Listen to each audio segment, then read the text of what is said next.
What's going on, guys? It's the Polygon Don here, and in this video I'm going to be discussing 7 must-own Nintendo Wii games for you to consider for your collections. Leaving out all the obvious first-party heavy hitters from Nintendo, etc., these titles will more or less fall under the underrated and hidden gems umbrella.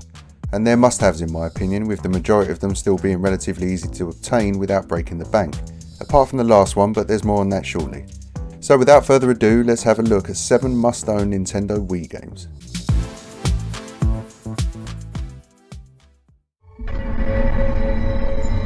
Long ago, the civilization of this Earth became so advanced that it brought about its own destruction. Keepers are artificial life forms created to protect what's left. Think about it this way. Keepers act as Earth's immune system. And in their eyes, we're uninvited parasites. All right. I think I found our ticket out of here. Let's go. Okay, and first up we have Sin and Punishment Successor of the Skies, or Star Successor if you're based in the US, which is an on-rail shooter developed exclusively for the Wii by the brilliant development studio Treasure, and is also the sequel to the Nintendo 64 game Sin and Punishment. Taking place a few years after the N64 original, it's realised that there are 2 dimensions present within the universe, inner space and outer space. The leaders of inner space, known as the Creators, have cultivated several Earths populated by humans to defend against outer space. Meanwhile, outer space decides to send a reconnaissance unit in the form of a human girl to infiltrate and investigate the humans. However, in the process of infiltrating the enemy, she loses her memory and wanders into the ruins of Earth 4 instead of the human-populated Earth 5.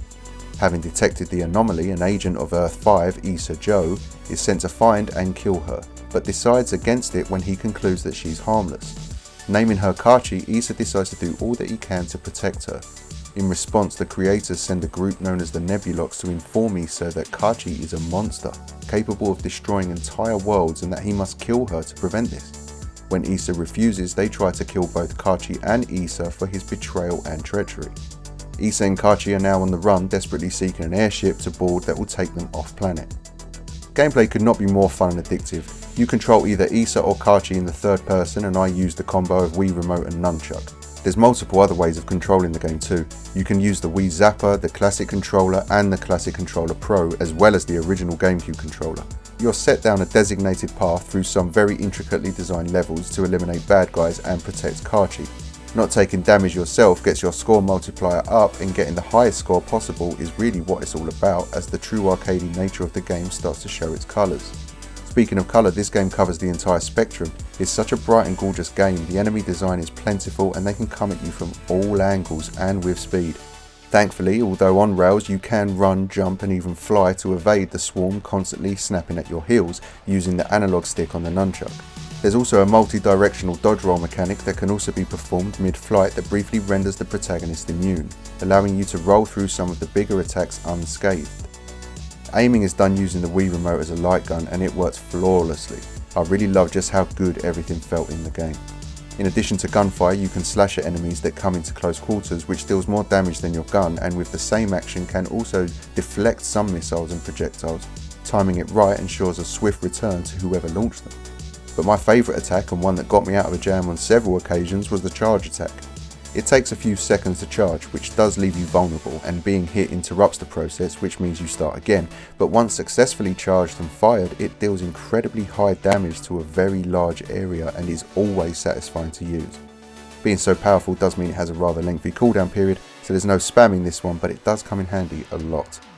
Honestly, this is one of the best games that I own for the Wii, and I can't rate it or recommend it highly enough. It's not the cheapest on this list, it's averaging at around £30 on eBay right now, which to be honest I still think is a fair and decent price for such a good game, and one that will always be desirable in my opinion.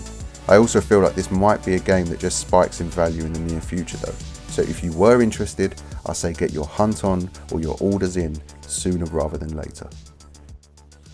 What do we do now? Now we run like our lives depend on it, because they do.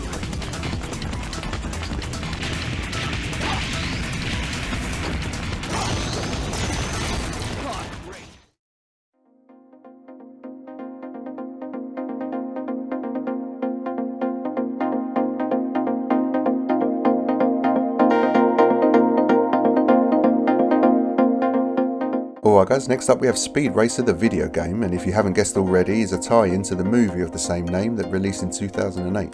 Unlike most of the movie tie-in games though, this one is actually pretty good. A true arcade racer experience that feels more closely related to something like F-Zero or even Wipeout than it does Burnout or Ridge Racer. This gravity and logic defined racing game is colourful, fast and chaotic, and an absolute joy to play on the Wii. There's no story to speak of, but there are a few varying gameplay modes to choose from, and coming first isn't the only deciding factor on who comes out on top. There's a points based system in the game, and points can be earned by placing high on a race, performing stunts, and most commonly by bashing into and destroying other cars with the use of car acrobatics called Car Fu.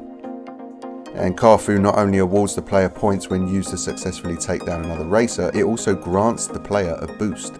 And 4 boosts in total can be accumulated and can be used whenever the player wishes. However, when all 4 boosts are used at once, the driver enters a state called the zone, in which they'll travel more than twice as fast as their top speed, dealing high damage to anyone that come into contact with whilst remaining completely invincible themselves.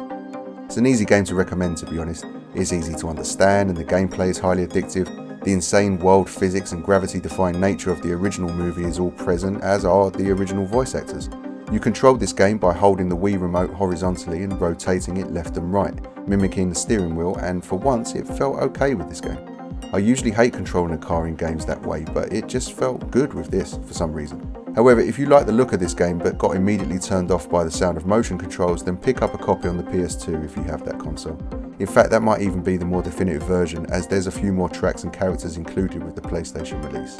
But if you want a unique racer for the Wii, voiced by a Hollywood acting talent with motion controls that don't completely let the side down, then grab a copy of this next time you see it. I had a great time with it.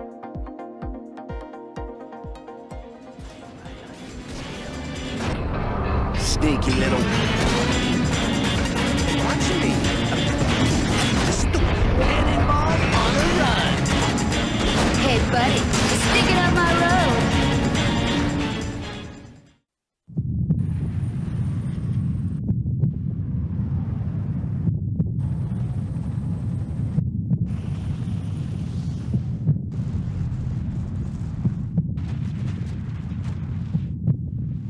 Just in case. This is really turning out to be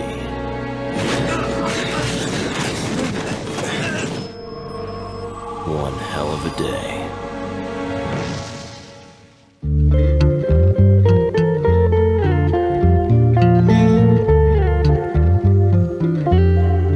And next up we have Disaster Day of Crisis, which is an action-adventure survival game that pits the player against natural disasters and a host of bad guys. In it you will take control of Raymond Bryce, a former US Marine and International Rescue Team member. Tragedy strikes within the first few minutes of the game, which isn't very surprising given its upbeat title, when a routine rescue mission on a dormant South American volcano goes terribly wrong. The volcano unexpectedly erupts and Ray's partner Steve meets his untimely death. Before this happens, Steve gives Ray an antique compass and makes Ray promise that he'll return it to Steve's sister. Finally making it off the lava-spewing volcano, but having lost his partner in the process, Ray resigns from the International Rescue Team, but gets recruited by the FBI. A year later, he gets a mission that involves an ex-Special Forces military organisation known as Surge. The militia unit, previously believed to be wiped out, have kidnapped seismologist Dr. Davis and his assistant Lisa Hewitt, who just so happens to be the sister of Ray's old rescue team partner Steve. Plenty more twists and turns feature in this amazing cheese fest of a game. The story and acting, to be fair, is so stupid at times it genuinely made me howl with laughter. Could it be? Never you mind who it is, little darling. Anyone in our way gets eliminated. Gameplay wise, it's just as mental. As you might have guessed, the game is constantly throwing natural disasters your way, and navigating your way through them whilst trying to stay alive is the aim of the game. You'll control Ray in the third person and will primarily move him around, exploring the terrain for civilians to rescue and bad guys to put down. It occasionally throws some light 3D platforming puzzles at you, but they aren't that plentiful or anything to write home about, to be honest. The real fun comes in the exploration and combat, and during exploration you will come across many civilians trapped and in need of your help. This can include people being stuck under rubble that, in order to free, will require rapid button pressing and QuickTime events to accomplish, or pressing buttons in a more rhythmic pattern to perform CPR. In fact, you pretty much use the Wii remote and the attached nunchuck in almost every way possible, utilising all of the controller's gimmicks and abilities. In fact, there's so many different minigames and quick time events, and some have you furiously shaking the remote like an idiot every time Ray catches fire. Other sections have you driving a car, forcing you to turn the Wii remote on its side and use it like a steering wheel. And the constant mix of genres, mechanics, is incredibly impressive, to be honest, and addictive as well. There's loads of fun to be had with this game, but the most I had with it was when the gameplay switched to an on-rails light gun shooter. Something the Wii does so well, and a genre you really don't see that much of these days. And it does go a little deeper than just point and shoot, but not by much, to be honest. But that's okay, as the outrageously cheesy 80s blockbuster dialogue and the melting pot of gameplay ideas made this game feel like there was a surprise waiting around every corner. And for the most part there was. If you want something a little different that encapsulates all of the Wii's capabilities in one neat package, then grab a copy of Disaster Day of Crisis next time you see it. Reinforcements are on their way. Hold them off. Copy.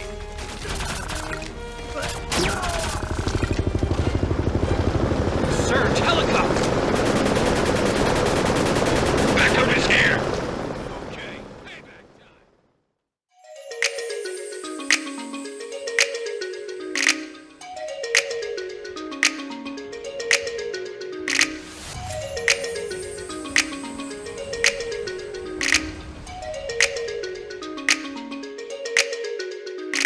Okay, and next up we've got Battleship on the Wii, which is a top-down turn-based tactics game closely resembling the gameplay mechanics of something like Advance Wars, with maybe a little less polish and finesse, but still incredibly competent and engaging nonetheless.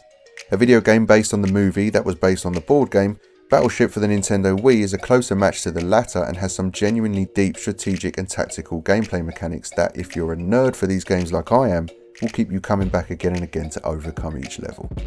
There are a barrage of Navy vessels to commandeer into your fleet and assign orders to, each with their own advantages and disadvantages. Sussing out the strengths and weaknesses of the enemy vessels so that you can send the appropriate ships to engage them is what you'll be doing most of in this game, and the quickest way to ensure success on your mission.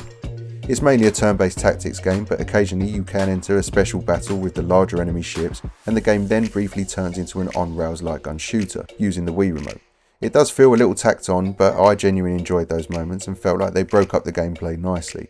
And to be honest, if we're going to talk tacked on, there's a strong argument that the entire game falls under that umbrella, as it was clearly a cash grab to tie the game into the big blockbuster movie release of its day.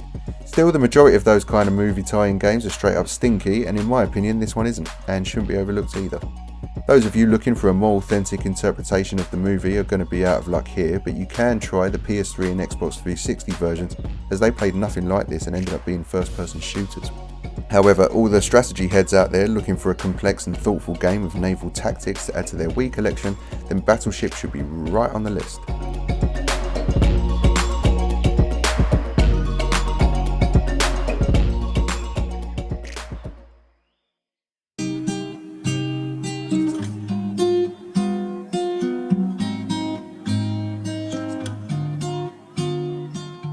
Okay, and next up we have Another Code R, Journey into Lost Memories, which is a point-and-click adventure exclusive to the Nintendo Wii and the sequel to the DS game Another Code 2 Memories, or Trace Memory as it was known in North America. And the story follows Ashley Mizuki Robbins, a 16-year-old aspiring musician at the end of her summer holiday who receives an invitation from her estranged father to spend the weekend together at a camping resort named Lake Juliet. Her father has been distant ever since Ashley's mother died under suspicious circumstances when Ashley was much younger. Her mother was the head researcher of a project known only as Another, which was developing a memory control system. And this led to her mother's ultimate demise, and following her death, Ashley was left to be looked after by her aunt, while Ashley's father took control of the research project and completely threw himself into the role. Now determined to bring them closer, her father offers to spend a full weekend together camping at Lake Juliet. Once at the resort, Ashley realises that the lake hides many secrets and mysteries, and the intrigue deepens further once Ashley starts having flashbacks and remembers she's been there before, only it was with her mother. You'll control Ashley on a fixed path in a 3D environment to explore and solve puzzles. You can do this by waving the Wii remote at certain objects or sections of a room to highlight and then select them to examine them closer. The game does have an inventory system, and picking up and carrying select items will be crucial to solving some of the puzzles. There's also a digital camera to use and more gadgets such as the suspiciously familiar looking TAS and DAS devices and a very classy looking MP3 player from the early 2000s. You'll use them all throughout your playthrough and will contribute greatly to solving the many puzzles. And there's plenty of colourful and strange characters to meet and converse with at Lake Juliet that further deepens the mystery surrounding the death of Ashley's mother and the scientific research project she was working on. This is a slow one with next to no action and lots of reading, which I know is a deadly combination and an immediate turn off for a lot of you out there. But for those of you who like a good visual novel or point and click adventure, this is one of the better ones on the Wii in my opinion, and one that nowhere near enough people mention. That might have something to do with it being a Japanese and PAL territory exclusive, which might make it a bit more difficult to come by at a decent price these days. But if you can get a copy of it to play and are into these kind of games, I think you'll be really pleased with it. The watercolour cel-shaded graphics still look great, and slowly peeling away the layers of mystery to uncover the truth was a genuinely memorable experience.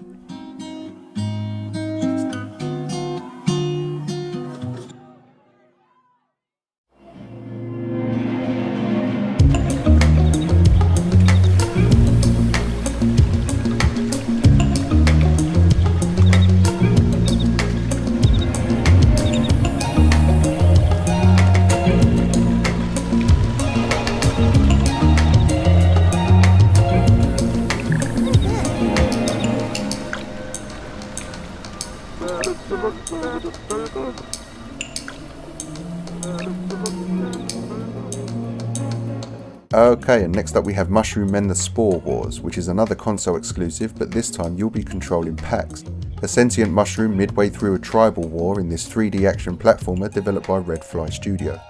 The story is an odd one and all very tongue-in-cheek, as it begins when a comet crash lands on Earth, raining down a mysterious green dust in its wake. Fortunately for humans, the dust was harmless and completely undetectable. The flora and fauna, on the other hand, were changed dramatically as they gained sentience, with the mushrooms in particular being quick to organise themselves and develop tribes to ensure the survival of their kind. You'll follow little Pax as he tries to find his place in this new society, but it's an especially dangerous world out there now, as some animals were affected by the green dust too. They didn't gain sentience, but they did mutate into more aggressive and deranged versions of their former selves, and can be a massive pain in the backside to a little delicate mushroom like Pax. Thankfully, there's an array of inventive weapons to craft that adequately dish out the pain to these pesky critters, and the items used to craft them are genuinely creative and amusing. An axe, for example, can be crafted from a corn cob holder and a popsicle stick, or even a DS stylus that you'll find lying around. The weapons also come in classes such as slashing, bashing, thrusting and radical, and each have their strengths.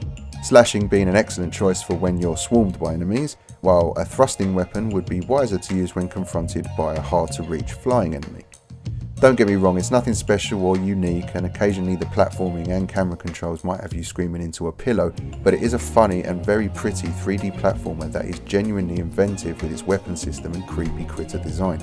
So if you are into your 3D platformers, I personally think there's more than enough good things going on for this Wii exclusive to pick it up and check it out next time you see it.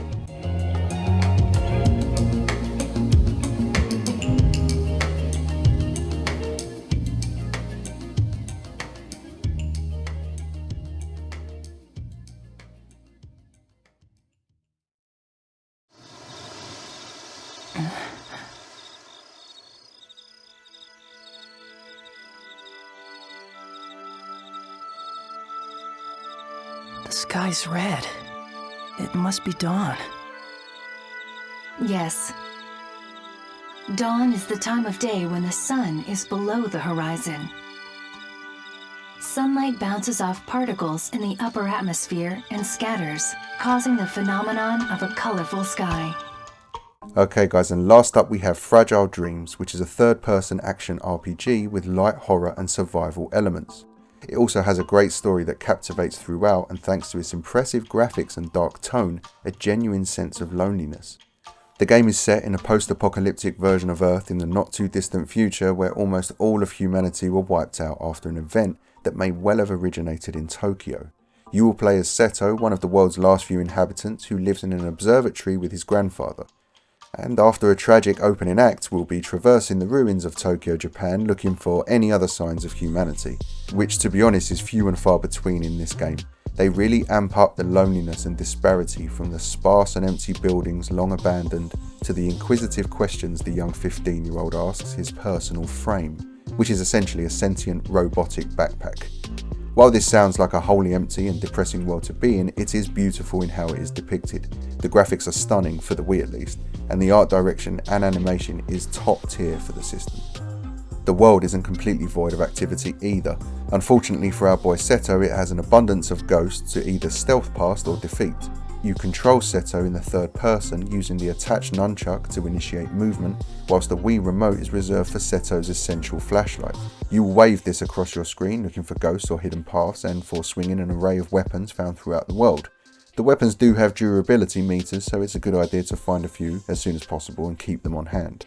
The story is dark and bleak, but incredibly captivating and a true hidden gem for the system in my opinion. It's a stealth game with light survival horror elements. It also rather neatly weaves in light RPG mechanics, and along with its tone and captivating story, it ends up being one of the more finely tuned oddities on the system.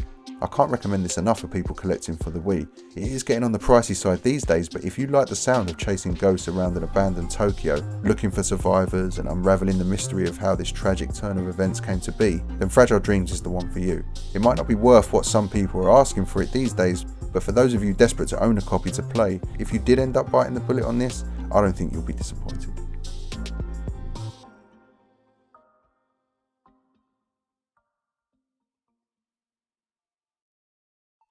Alright, so that was 7 hidden gems and personal faves for the Nintendo Wii.